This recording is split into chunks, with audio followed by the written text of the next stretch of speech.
Down the stretch, it was tight. Of course, Markelle Fultz has the Magic up 1. Jalen Brunson down 1:13 to go, and the Knicks are up 1.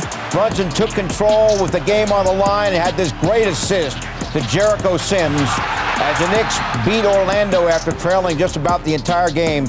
Knicks fans filing out. They made their presence felt tonight as the Knicks win 102-98. 4-point edge for them at the final buzzer was their largest lead of the night. Great to have you with us from our Delta MSG studios. Bill Pito, Alan Hahn, and Wally Zerbeck. All right, I think we can safely say that every time the Knicks suit up and play, it's going to go down to the wire. It's going to be close. It's going to be exciting. Wally, they won tonight, even though they did not play their best basketball. Hey, that's what you got to do sometimes in this league. It's not easy to win on the road. This is an outstanding road team. The Knicks find a way to win. Julius Randle with another monster double-double, 24, 14, and 6. He kind of just compiles those numbers throughout the course of the game to keep you in the game and be that guy. And then down the stretch, what can you say about Brunson again?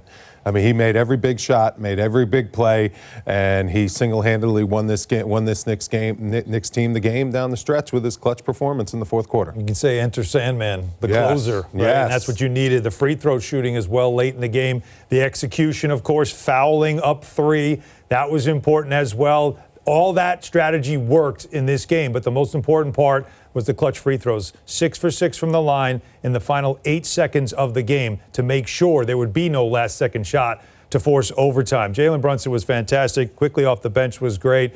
And that is now the 30th win of the season. The Knicks won 37 games last year.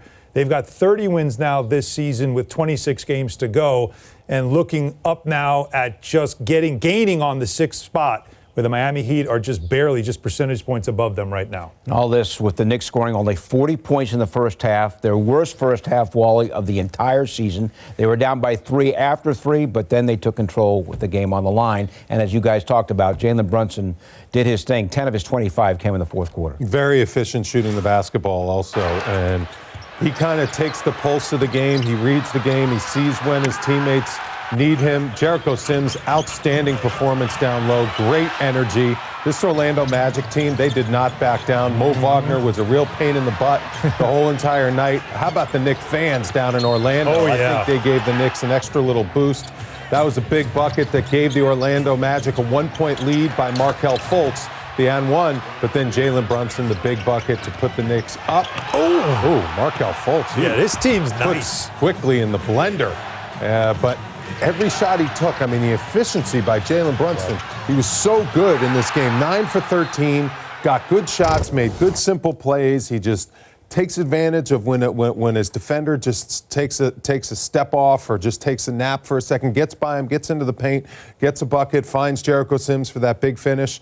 This is a big win. You know, this is one of those where we're like, come on, Knicks, can you get to 4 over 500? You know, they keep going, win one, lose one, win one, lose one. This was a big win to kind of get yourself a little bit of breathing room. Got a tough game at Philadelphia. That was a character win right there. I'll tell you what, we can see now why Orlando's gotten into some scraps this season. Yes. I mean, they play physical. They are nasty. They are tough. They don't apologize for anything. I mean, you mentioned Mo Wagner. He's out there yapping and talking, and they've got a great spirit about them. And that's when you saw Jalen Brunson. They were beating him up. They were hitting him. He was throughout the whole game. You could see he and Randle were both getting frustrated with the officiating and just with the physicality.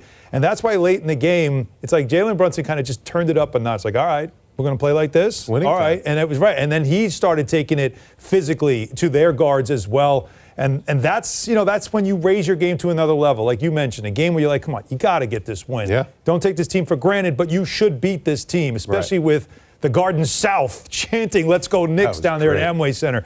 So that's what you love to see, is they weigh the certain players, especially your most important players, Jalen Brunson, raising his game in the moment when it mattered most and pulling out the win that you will now take to Philadelphia. I made the point in the pregame. Over the last 30 games, Knicks and Orlando with identical 17-13 records. So, yeah, Orlando got off to a tough start. They've been playing excellent basketball, so it was a very tough game. And it was very difficult for the Knicks, Wally, until Jalen Brunson, who's going to have his college number retired tomorrow at Villanova. It was really tight, and it could have gone either way until Brunson dominated things. Yeah, that's what he's been doing. He can simplify the game. I've always said a point guard is the guy that has to control the game. During crunch time, he could make those big plays. He can get the ball into the right guy's hands. And he's just been incredible with his shooting. 3 for 6 again from the three-point line. He's got his three-point shooting percentage up around 41%. He had a matchup where he felt like he could get whatever he wanted at any time, and the efficiency is just staggering. 9 for 13 shooting the ball. Really didn't look to shoot and be really aggressive.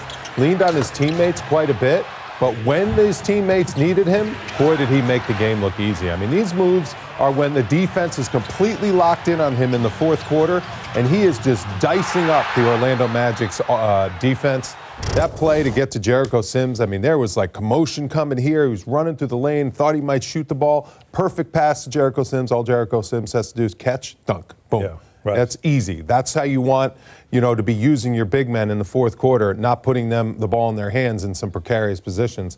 Just another outstanding performance, an all-star-like performance. Hopefully people are paying attention to how he's been playing since the all-star stars have been named, because he should be going to that game. And I've talked to people around the league who all are kind of like, man, I really would have loved to have seen Jalen get that nod, and maybe he will. There are some injuries. It's not like a charity nod or anything. This guy deserves it. Oh, yeah. And I know a lot of people say, well, the Knicks, they're 6th in the East, they're 7th in the East, whatever. Randle, lock with the numbers he's putting up. Brunson, when you compare him to some of the other guys that possibly could get named, he's the guy that should be named because of how he impacts winning. It's all about winning with him. He's all about getting the Knicks back to their promised land, and he's been doing it all season long. Kevin Durant, by the way, will not play in the All-Star game, so there is an opening. Steph Curry as well. Right, Steph Curry, good point.